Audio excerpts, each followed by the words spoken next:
Hey guys, today we're going to be talking about the functional trainer overhead tricep extension using a supinated grip. This is a great variation to the exercise and I highly recommend you guys do it. First thing you're going to want to do is set up your height of the start position. I would say around hip height or a little bit lower. That way you get a good stretch at the bottom and your rotation arm, you want to set that up to like a 1 so that you're inside the machine and not like in the middle of the gym. And then choose the appropriate weight, start off light, do 20 repetitions, see how that feels, and then slowly start to increase the weight over time. Don't rush this.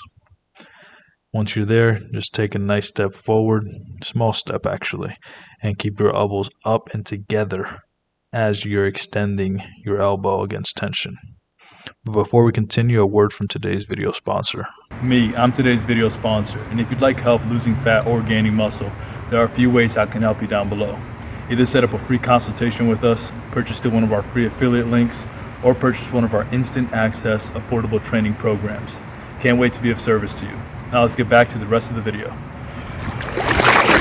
And the next thing I want you to focus on is making sure that you're focusing on that extension. That's crucial with any tricep exercise. Normally I don't recommend you fully extend on other exercises, but with tricep exercise you definitely want to, because that's the only way you're really going to feel this exercise in your triceps, which are basically the back of your arms, which make up 2/3 of the arm anyway.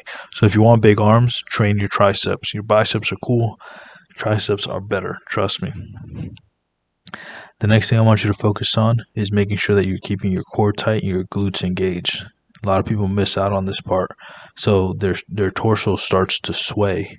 You don't want to do that. You want to keep your core tight. That way you're locked in, and the only thing that's moving is your forearms, basically. Another thing I want you to focus on is making sure you're keeping those elbows in and together. That's crucial. If not, you're going to start getting elbow pain, in my opinion.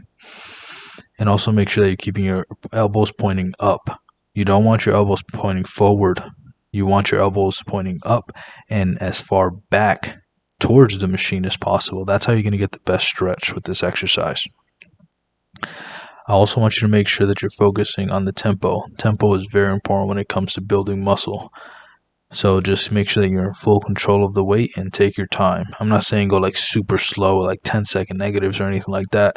I think that has its time and place, but for the most part, if people just train like this, they'll get incredible results. Also make sure that you're not using momentum when you're doing this, and keep the weight moving. Try not to pause at all.